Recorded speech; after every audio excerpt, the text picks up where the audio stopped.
Girls on TikTok dressed like adults. Guess who's making billions?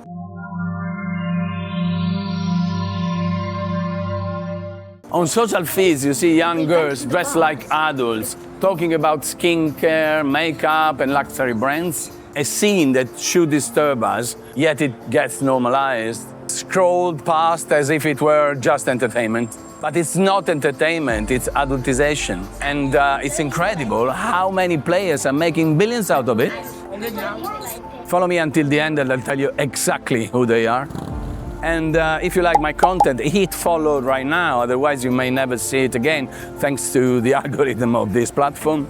Children no longer grow step by step.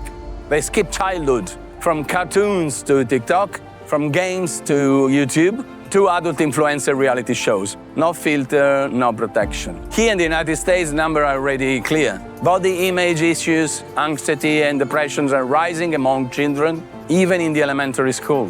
This is not early maturity, it's fragility, built by a system that monetizes every second of their lives. Write in the comment what you think and share this video, we need to talk about it.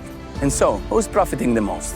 Digital platforms, turning kids into content and sometimes even paying for it. Accounts are in the parents' names, so they cash in. And incredibly, it's often the parents themselves pushing their kids in front of the camera, exploiting them as little influencers. Then come the brands pushing adult products onto children.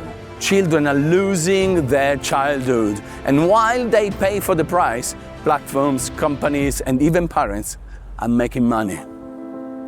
See you soon.